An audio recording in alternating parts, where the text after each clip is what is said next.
जदि आपन को इमरजेंसी रे पैसा दरकार ताहा भी आपण माने बिना ग्यारंटी रे जदि लोन नवा पई चाहुचंती माने बिना किछि ग्यारंटी रखी कि बिना किछि दिनस रखी कि आपण माने लोन नै परिबे ताले मोदी सरकार लोन देउचंती ए लोन नाउची मुद्रा लोन। जदि आपण माने छोट व्यवसाय बा जे कोनोसी व्यवसाय करिबा पई चाहुचंती ताले आपण माने मुद्रा लोन नै कि निजर व्यवसाय को आरंभ करि परिबे। एथिरे कोनोसी ग्यारंटी नै ठीक अछि ग्यारंटी रखिया पई पड़िबोनी ठीक अछि बिना ग्यारंटी रे मिलिबो लोन। तो कौन रही ए लोन को आपण माने किपरि पाइबे संपूर्ण इनफॉरमेशन ए वीडियो रे आपण मानकू कहबी ठीक अछि। तो देखंतु ए लोन टी एक्चुअली आपण माने बुझिबा दरकार ए लोन होउची एक सरकारी योजना जेउथिरे छोट व्यवसाय पई आपण को लोन मिली थाए विथआउट एनी ग्यारंटी बा आपण कोनोसी हेति पई रखिया पई पड़थान जेबरी लोन नेले आपण घर बाडी जंपटा रखिया पई पड़े बा किछि गोटे रखी आपण को लोन मिले किंतु एटी किछि रखिया पई पड़िबोनी आपण को लोन मिली जिवो ठीक अछि। एटा आपण को चारि भाग रे विभक्त करा जायछि लोन टाको गोटे रहउछि शिशु लोन आपण मानकू 50,000 टंका पर्यंत लोन मिलिबो। तापर होछि किशोर लोन ले 50,000 रु नेकी 5 लाख टंका पर्यंत लोन मिलिबो।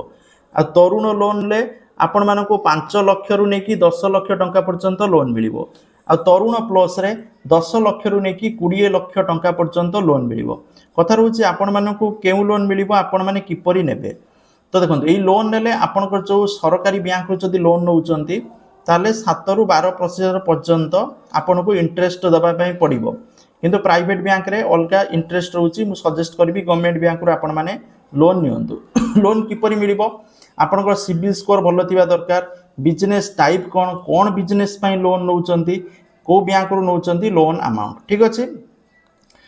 आपण मानकू सजेस्ट करा जाउची एसबीआई बा State Bank of India PNB Punjab National Bank नहले बैंक ऑफ बड़ौदा ए तीनटा बैंक नहले जो गवर्नमेंट बैंक अच्छे आपन को लागुची कनाडा बैंक हे परिबो जे कोनोसी गवर्नमेंट बैंक को चाहिए कोंतु मुद्रा लोन पई फॉर्म मिलिबो फॉर्म देबे आपण माने फिल अप करिवे डॉक्यूमेंट अटैच करके देबे डॉक्यूमेंट वेरिफिकेशन परे लोन सैंक्शन मिलिबो। तो लोन करिबा पई आपण माने देखंतु बिजनेस डिटेल्स भरिबे डॉक्यूमेंट अपलोड करिवे ऑनलाइन माध्यम रे मध्ये करि परिबे कोनोसी प्रॉब्लम नाई ऑफिशियल वेबसाइट रे जाई रजिस्ट्रेशन करि परिबे। रिक्वायर्ड डॉक्यूमेंट आधार कार्ड दरकार पान कार्ड दरकार एड्रेस प्रूफ दरकार बिजनेस प्लान दरकार बैंक स्टेटमेंट आ आपनकर फोटो ठीक अछि। इंडियन सिटीजन हेतिबा दरकार आपण नो फार्म बिजनेस मान शॉप सर्विस स्मॉल इंडस्ट्री बा रास्ता साइड दुकान जे कोन से आपण माने बिजनेस करिया पई चाहुचंती ता डिटेल्स दबा दरकार ठीक अछि। तो आपण मानको लोन अप्रूव हबो किंतु मन रखंतु आपण लोन इंटरेस्ट रेट हुए तो बैंक रे एपट सेपट हो पारे को बैंक रे कम थियो को बैंक टिके अधिका थियो तो आपण मान चेक करिवे जे को बैंक रो केते।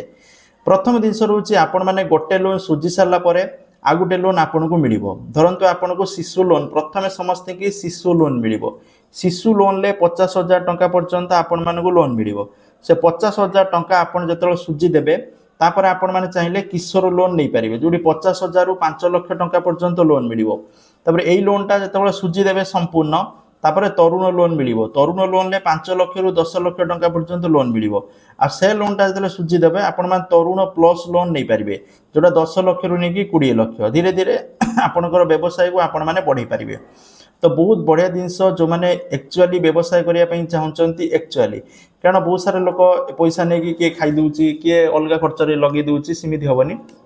जदि आप एक्चुअली व्यवसाय करने चाहते छोट व्यवसाय करने चाहते लोन नहीं पारे आ लोन मिलवा सहज किंतु आपण एक्चुअली व्यवसाय करछंती कि नहीं आपनकर सिबिल स्कोर भलो अछि कि नहीं बैंक स्टेटमेंट ठीक थिबा दरकार सबु जिनस ठीक थिबा दरकार बैंक रे मिनिमम बैलेंस सब मेंटेन रखुवा दरकार। तो सेही मानकु लोन मिली पारिबो जदि आपण माने बैंक रे मिनिमम बैलेंस मेंटेन रखुनांती बैंक खाता को एक्टिव रखुनांती बिन खाली खुली पड़िछि तो सेही क्षेत्र रे आपनको लोन मिलिबा असुविधा हबो। तो आपनकर एलिजिबिलिटी बा योग्यता देखै कि आपण मानकु एठी लोन दिया जिवो। तो यही थिला इनफॉरमेशन जदि आपण मान चाहउछन ऑनलाइन माध्यम रे करि पारिबे किंतु मु सजेस्ट करबी बैंक जाई कले बहुत ट्रस्ट रहइबो। थैंक यू जय जगन्नाथ।